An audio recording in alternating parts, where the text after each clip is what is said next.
YSM Sports Media here with one and only Vergil Ortiz. Vergil, it's Monday morning. Everybody's still talking about Saturday and what occurred. I know that you picked Canelo, but you also gave Crawford a good chance, given everything that's went on. Break down the fight, what you saw, and where both go from here. Well, Crawford fought a beautiful fight, perfect fight actually. He neutralized all of Canelo's strengths. He knew that he was gonna look for the right hook, because I believe that they've been looking at Crawford being hurt by that right hook before. So he neutralized it. He used his jab really well. He boxed beautifully, and man, I mean he did everything right. Yeah. Now, let's talk about Crawford first, because obviously we can get to Canelo later. But in the post-fight, they asked him, a media member asked him if he'd come back down to 154 to fight Boots. Obviously, in the same token, I took it as, all right, Boots or Vergil, right? And he said he's not coming back down to 154. What are your thoughts on him not coming down, and what do you think he will more than likely do next? I don't know what he's gonna do. I did read something that said he'll go down to 160. You know. And I think that is definitely a possibility, and that fight can still happen at 160. And as far as what he's gonna do now, I mean, I don't know. He kind of beat the final boss of the game. You know what I mean? Yeah. There's kind of nothing.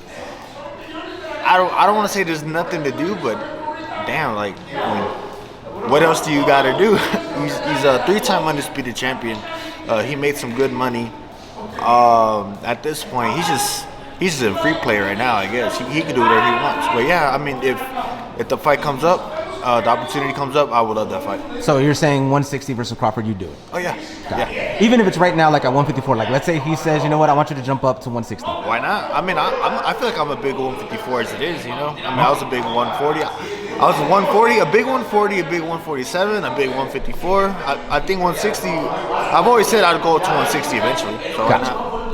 Do you think the performance that he did could entice someone like, let's say, David Benavidez to go back down to 168 and try to get that fight?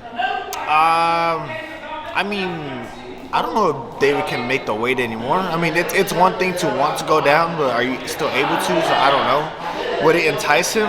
Maybe, but that doesn't mean that he can do it. You know, I mean, he's been at 168 for a while. All right, now let's move on to Canelo. A lot of people are talking about maybe go for the rematch. Do you think the rematch would be any different, or do you think it might be even worse? I don't think it would be any different. Canelo said it himself. He couldn't figure it out.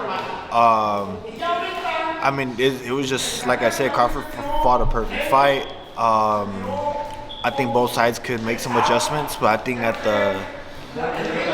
it would be the same result. Same result. Canelo has 2 more fights under contract, and they're both going to be in Saudi Arabia.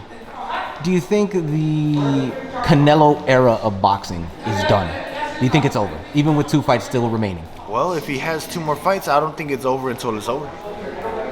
Who, obviously, do you have now Crawford as the pound-for-pound king? I know we have Inoue and Usyk that was there, but considering what he's done, you even said it yourself, 3 divisions, undisputed in all 3 divisions, jumped from 154 to even past 160 to 168, and beat the guy who was a pound-for-pound king for so many years. Yeah. Does that make him now the pound-for-pound king? I think it does. I think he's the pound-for-pound #1 fighter right now, and arguably of all time. I mean, he's, like I said, 3-time undisputed. He jumped up and fought the man 2 weight divisions. I mean, he practically jumped to 3 weight divisions. Yeah. He was at 147 one time at 154, then 160, 168. That's 3 weight divisions, you know. So I think that he's more than earned that title.